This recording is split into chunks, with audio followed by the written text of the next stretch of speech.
Alors, bonjour.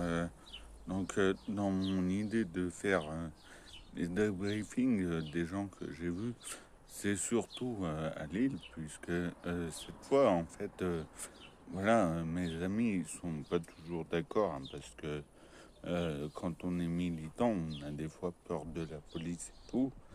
Donc on veut pas d'embêtement, même si c'est pas histoire d'avoir peur.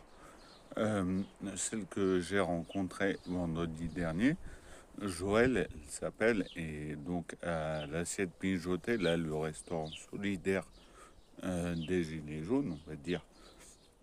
Elle avait eu peur de tout me raconter, donc j'étais vraiment content euh, qu'elle me, qu'elle puisse tout me raconter, l'histoire de comment c'est arrivé, ça. Et bon, c'est pas une initiative exceptionnelle apparemment. Enfin bref, du coup, je préfère m'appuyer sur la personne que j'ai rencontrée samedi pour l'acte 340 qui est Giovanni. Donc ce jour-là, en fait, il a été, je pense, un petit peu touché parce que je l'ai appelé lui et qui s'est senti responsable. Et du coup, dans lui non plus, je croyais il voulait pas se faire filmer. Donc là, pour moi, c'était une grande chance qu'il veuille se faire filmer. Et d'après ce que j'ai compris, et avec les autres amis résistants, ils avaient prévu de faire certaines choses entre eux. Et comme j'étais là, que je l'ai cherché et que je l'ai appelé toute l'après-midi au point de me dire ouais, je vais peut-être le faire chier.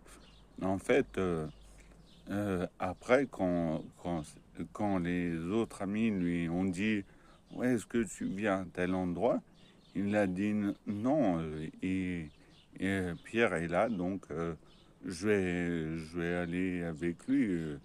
C'est-à-dire, il a bien dû comprendre ma détresse, puisque je l'ai cherché. Le matin même, j'avais subi